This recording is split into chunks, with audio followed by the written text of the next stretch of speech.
La historia de Zenón de Sitio no empieza con gloria, ni con sabiduría, ni con una búsqueda espiritual. Empieza con un desastre. Zenón era un comerciante fenicio, hijo de un próspero mercader. Desde joven se acostumbró al ir y venir de los barcos, al olor a madera húmeda y al sonido de las monedas que marcaban el éxito de cada viaje. Su vida parecía destinada al comercio, no a la filosofía. Pero el destino tenía otros planes. En uno de sus viajes hacia Atenas, una tormenta brutal golpeó su barco. Las olas se alzaron como muros y el viento arrancó las velas como si fueran papel. Zenón perdió todo, su carga, su riqueza, su futuro comercial. Cuando finalmente llegó a la costa, empapado y sin nada más que la ropa que llevaba puesta, entendió que su vida había cambiado para siempre. Pero en lugar de hundirse en la desesperación, decidió caminar. Atenas estaba cerca, y algo en su interior le decía que debía llegar allí. Entró en la ciudad sin dinero, sin contactos y sin propósito, hasta que encontró un pequeño librero. Allí, casi por accidente, tomó un libro sobre Sócrates. Lo abrió. Lo leyó. Y algo despertó en él. Impresionado por la figura del sabio ateniense, Zenón preguntó al librero dónde podía encontrar hombres como ese. El librero señaló a un filósofo que pasaba por la calle. Zenón lo siguió.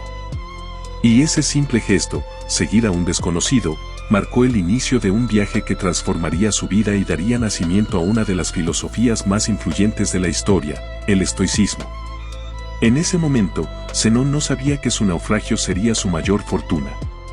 Más tarde diría: navegué mejor cuando naufragué. Porque perderlo todo lo obligó a buscar algo que no podía hundirse, la fortaleza interior. Cuando Zenón llegó a Atenas, no tenía nada, excepto una curiosidad que empezaba a arder dentro de él. Y esa chispa lo llevó directo a los pies de Crates de Tebas, uno de los filósofos cínicos más conocidos de la época. Crates vivía con una austeridad radical, despreciaba las riquezas, rechazaba los lujos y enseñaba que la libertad solo se alcanza cuando no dependes de nada externo.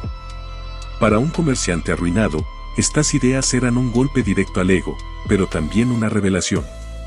Zenón observó cómo Crates caminaba por la ciudad sin preocuparse por la opinión de nadie. No tenía posesiones, pero tampoco tenía miedo. Esa actitud marcó profundamente al joven fenicio. Aprendió que la verdadera fortaleza no está en lo que posees, sino en lo que puedes soportar sin quebrarte. Sin embargo, aunque admiraba la valentía cínica, sentía que algo faltaba. La burla y la provocación no eran su camino. Por eso siguió buscando. Estudió con Estilpón, que le enseñó la importancia del razonamiento claro. Luego con Genócrates y Polemón, líderes de la Academia Platónica, donde descubrió el valor de la lógica y la disciplina mental. Cada maestro le ofrecía una pieza distinta del rompecabezas. Zenón absorbía todo, pero no se conformaba. Sentía que la filosofía debía ser más práctica, más humana, más útil para la vida diaria. Durante años caminó por Atenas como un estudiante incansable. Observaba, escuchaba, preguntaba. Y poco a poco, empezó a unir las ideas que resonaban con él, la autodisciplina de los cínicos, la claridad racional de los académicos, la ética de los socráticos. Sin darse cuenta, estaba construyendo algo nuevo. Una filosofía que no rechazaba el mundo, pero tampoco dependía de él. Una forma de vivir que buscaba la virtud como el bien supremo. Zenón aún no lo sabía, pero estaba a punto de dar el paso que lo convertiría en maestro.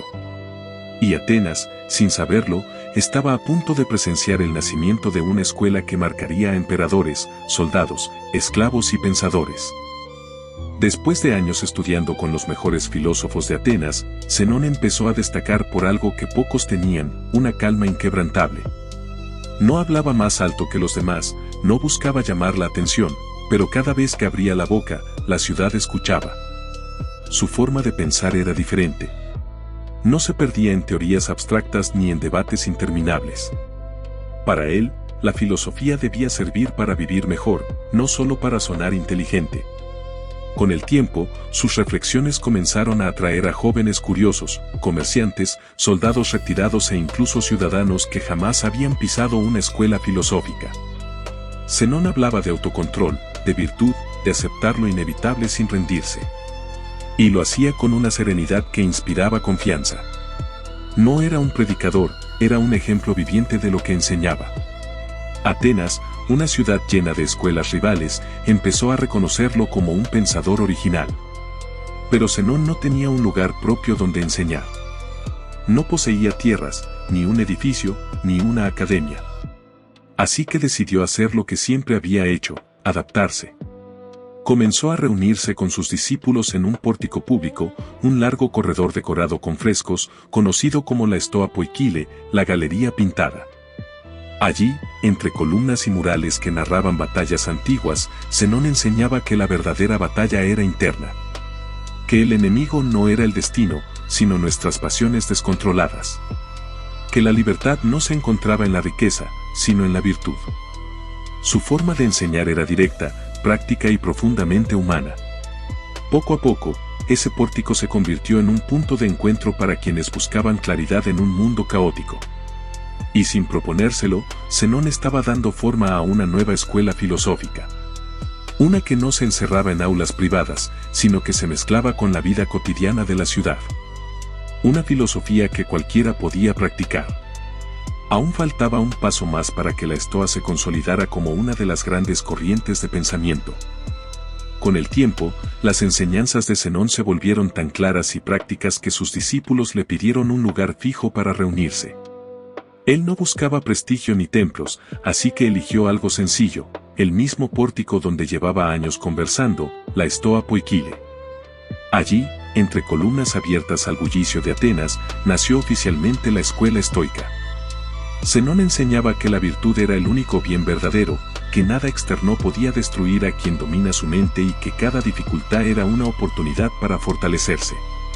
Su vida entera, desde el naufragio hasta convertirse en maestro, era la prueba viviente de esas ideas. Atenas terminó respetándolo tanto que, al final de su vida, fue honrado como uno de los grandes sabios de la ciudad.